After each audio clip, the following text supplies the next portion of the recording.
Hello, my dear listeners, and welcome back to the Kapeel Gupta Career PodShow. And today, I'm beginning a new chapter in the life of this podcast. I'm beginning a new series that is With You Conversations. Today, I want to begin with a line that sounds strange the first time you hear it, but becomes painfully true once life grows up a little. That is, sometimes the more successful you become, the lonelier you begin to feel. Strange, isn't it? Because from childhood, most of us are told the exact opposite story. Study hard, work hard, succeed, earn well, rise in life, and then, almost like a Bollywood ending, everything becomes full. More respect, more people, more love, more belonging, more happiness. We are taught that success is supposed to make life crowded in the best way. But real life does not always follow movie logic. Sometimes success gives you a bigger house and a quieter heart. Sometimes success gives you more contacts and fewer real conversations. Sometimes success makes your name known, but your pain unknown. And that is what today's episode is about. That why do successful people often feel lonely? And why does the person everyone admires often feel like no one really understands them? And why does the one who has it all sometimes feel like they have nobody to call at 2 a.m.?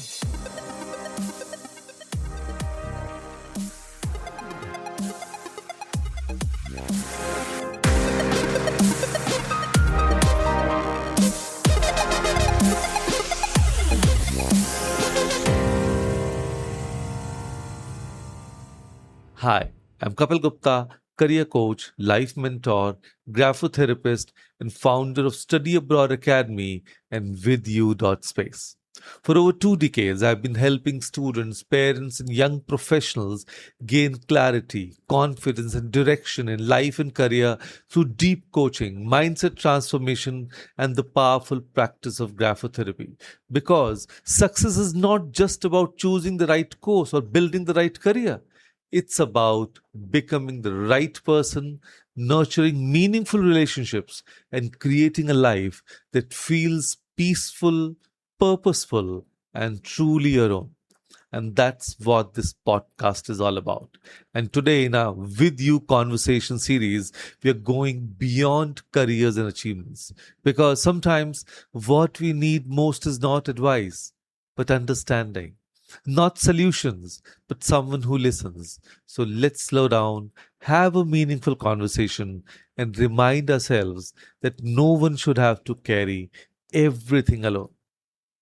So let me begin with a story. Imagine a young man named Arjun.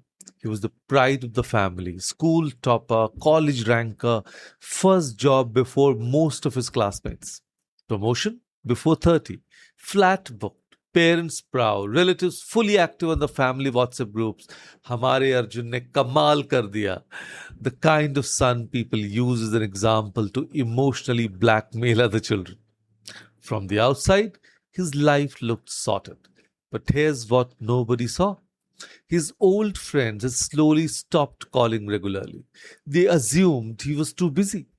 At family functions, people asked about salary, company, on site chances, and property rates, but nobody asked how he was sleeping.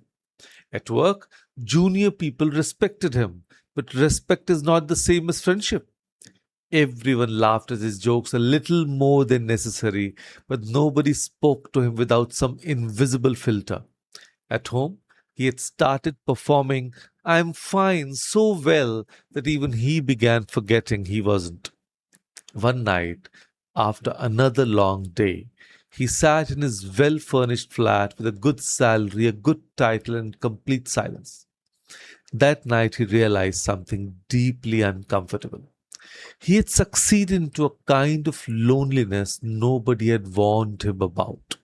And maybe that is why this conversation matters so much. Because it's not only about celebrities, CEOs, founders, or movie stars. This is about students who topped their batch and feel cut off. It's about professionals who got promoted and somehow lost ease. It's about ambitious young people who are doing well on paper and not feeling well in private. And if that sounds familiar, this episode is for you. So let's first look at one powerful truth. Loneliness is not a side issue. It's a human issue. The World Health Organization said in 2025 that one in six people worldwide is affected by loneliness, and that the problem is most common among adolescents and young adults. So, if a young listener is thinking, why do I feel this way when everything should be okay? Please know this. You're not weird and you're not alone in feeling alone. So, now let us ask the deeper question.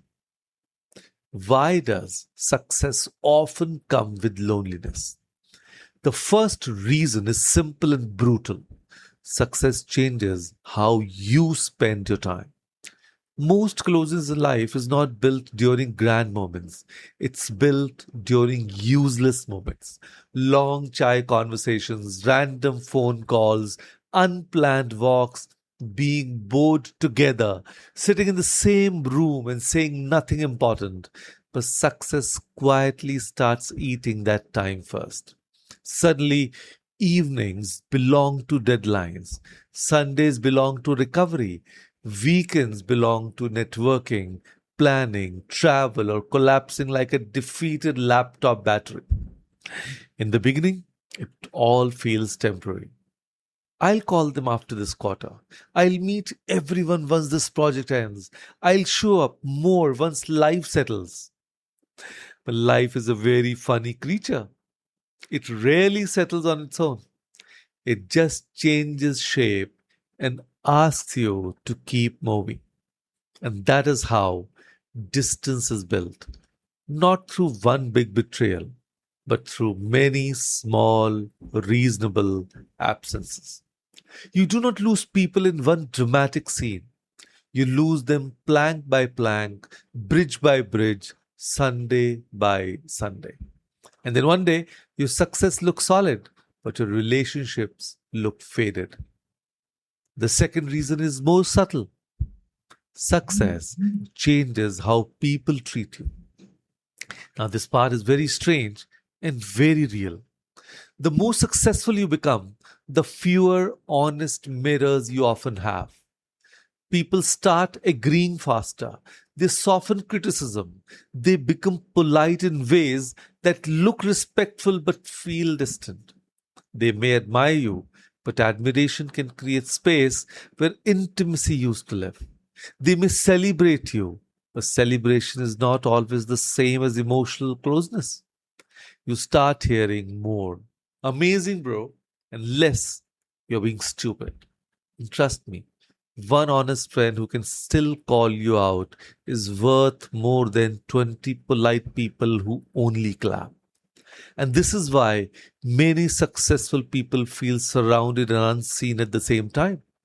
Their circle may grow in numbers, but shrink in honesty. They have more interactions, but fewer safe conversations. More access, less authenticity. It's like being famous inside your own life. Everybody knows your highlights, and very few know your heaviness. And that brings me to the third reason. Success creates a gap in shared struggle. Human bonding often happens through common difficulty. Hostel food, broke days, exam fear, interview rejection, traveling in crowded buses, standing in queues, complaining about the same boss, laughing through the same stress. Shared struggle builds emotional shortcuts. But success often moves you out of that common ground. Your problems become different. Your pace changes. Your city changes. Your salary changes. Your priority change. Sometimes your vocabulary changes too. And that alone is enough to make old friendships feel slightly out of tune. Now, it's not that people stop loving you. It's that they stop fully understanding your current life and you also stop fully understanding theirs. Then conversations become shorter. Let's catch up soon. Bilkul, pakka, done. And nothing happens. Because the truth is uncomfortable. Love does not always disappear, but ease often does. But the fourth reason is one of the cruelest. The more capable you look, the less people check if you are okay. Now, this is the trap of being the strong one. The strong one is expected to handle, the sorted one is expected to manage, the successful one is expected to be fine. Nobody asks, are you holding up? Because your life looks like a success story from outside. People assume your confidence is permanent. They assume your money protects you. They assume your achievement has solved your emotional problems like some premium subscription plan. But pain does not care about your LinkedIn bio. A person can be winning publicly and hurting privately. A person can be respected professionally and starving emotionally. A person can be the inspiration in one room and the loneliest person in another. And many successful people slowly learn a dangerous habit. They stop expressing need, not because they do not have it, because they feel they are no longer allowed to have it. And this is especially true in our Indian context. Because in India, success is not always treated as a personal journey. It becomes a family project, a social project, a colony level performance. Your marks become family honor. Your salary becomes dinner table currency. Your promotion becomes neighborhood news. And your struggle becomes something you must hide so the story remains shiny. And that creates a very Indian flavor of loneliness. In many homes, the successful son or daughter stops being seen as a full person and starts being treated like a proof of achievement. Parents may love deeply, but even then, many conversations become updates, not check ins. How is the package? Work pressure zyada to nahi? When are you buying the bigger car? What are your future plans? All very normal questions. But sometimes what the heart wants is one much softer question. Are you okay? Really? Now that question rarely comes because Indian culture often teaches people, especially men, to keep emotional struggles private. Loneliness gets renamed. It becomes stress, irritability, ego, fatigue, short temper, mood off. बस थोड़ा pressure है. It becomes everything except its real name. And that is why so many successful people look fine until one honest moment breaks the performance. So now, let us bring youth into this conversation more directly. Many young people today are chasing success with full force. Better colleges, better jobs, better brands, better cities, better pay, better lifestyle, better future, and there is nothing wrong with ambition. Ambition is beautiful when it's alive and healthy. But here is the problem. Sometimes young people are building careers faster than they are building emotional infrastructure. You're learning how to pitch, perform, present, network, optimize, and upgrade. But are you also learning how to stay human while rising?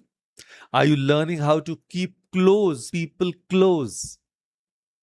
Are you learning how to ask for help without feeling weak? Or are you learning how to protect friendships that do not give you career value but give you oxygen? Because real success is not just growth in income, it's growth in support.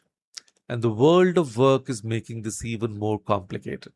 The World Economic Forum says leadership and social influence and resilience are rising sharply in importance. So modern success asks you to be visible, adaptable, high performing, and emotionally strong. But nobody tells you that performing strength for too long can make you feel unseen.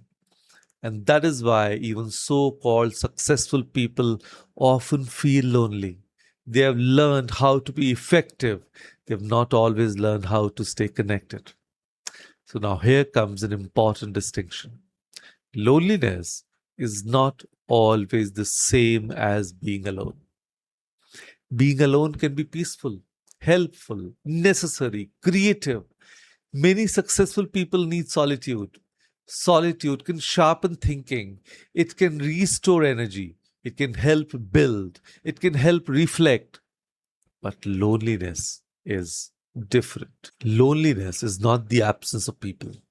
It's the absence of emotional safety. It's the feeling that you cannot show your real self without cost. It's the feeling that nobody sees the unedited version of you. And that is why a person can be in meetings all day, on calls all evening, active on social media all night, and still feel profoundly lonely. Crowded is not the opposite of lonely, connected is. And this is where we need to become wiser. If success can create loneliness by default, then connection must be built on purpose. Now, this is not bad news, it's grown up news. At 19, closeness happens naturally. You are all in the same building, same mess, same confusion, same stage of life. But after success begins, closeness becomes a deliberate act. You have to choose it, schedule it, protect it, rebuild it. So, what can a successful person actually do? First, audit your honest mirrors.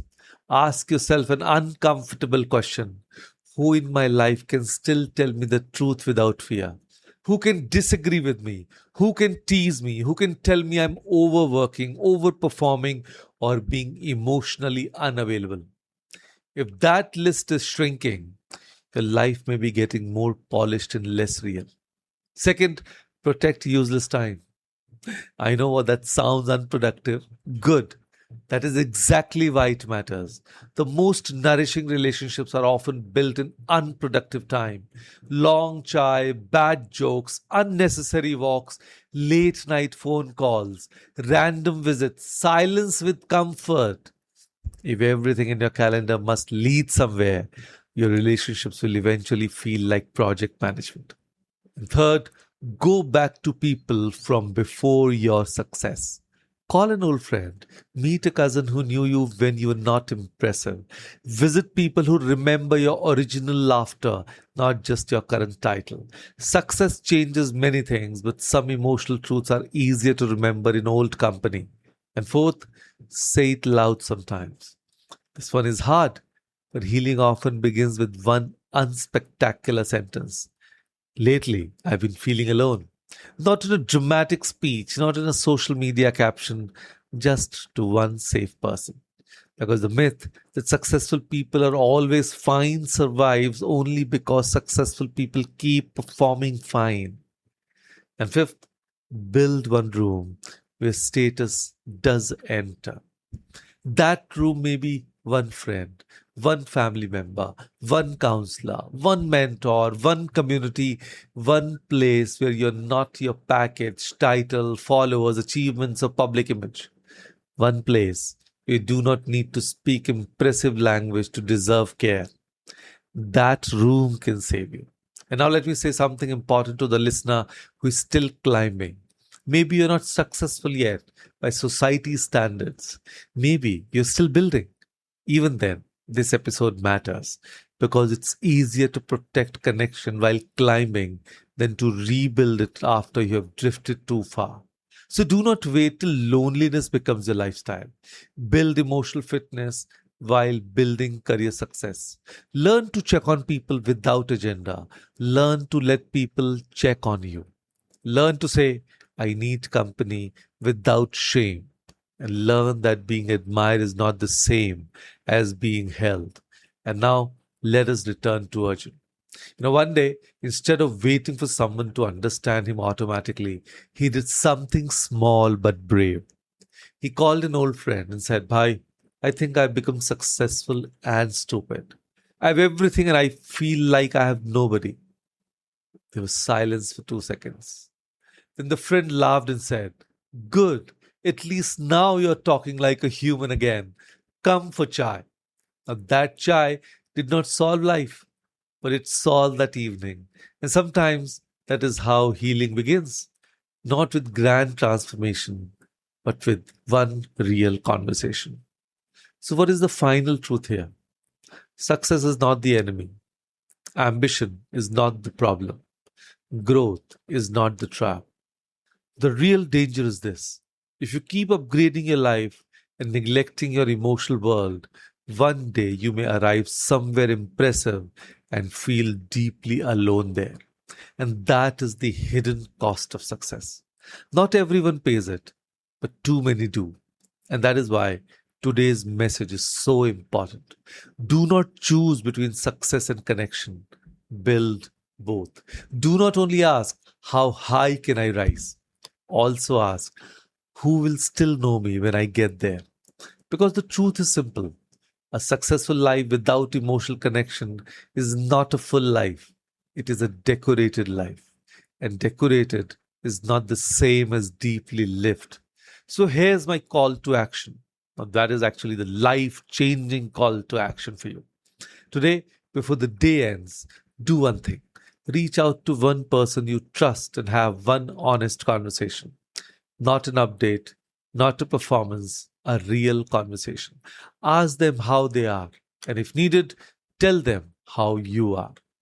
And this week, protect one piece of useless time for connection. No agenda, no networking, no productivity, just presence. Do that, and you may discover something beautiful. Loneliness does not always need a perfect answer. Sometimes it just needs one honest bridge. And now, let me speak directly to the young person listening to this episode. If this conversation felt a little too close to home, if you're doing well outside but feeling heavy inside, if you're carrying pressure, ambition, loneliness, or confusion quietly, then please do not carry it all alone. Sometimes what you need is not more advice. Sometimes what you need is a safe space, a real conversation, and the right guidance. And that is where I can help you. Through my counseling work, I support students, young professionals, and ambitious individuals who are trying to build success without losing themselves in the process. If you want clarity, emotional support, better self-understanding, or a safe place to talk through a career and life pressure, connect with me. You do not have to perform strength all the time. You do not have to figure out everything alone. And you do not have to wait till things get worse to ask for support. Message me today and let us work through it together. Because real success is not only about how far you go, it's also about how deeply you stay connected while going there. So this is Kapeel Gupta and you're listening to the Kapeel Gupta Career PodShow. Before we finish, remember this: you don't have to carry everything alone. If you ever need a safe conversation and someone who will deeply listen, visit WithYou.space. You can also follow my Instagram channel, WithYou Circle, because every heart deserves to be heard.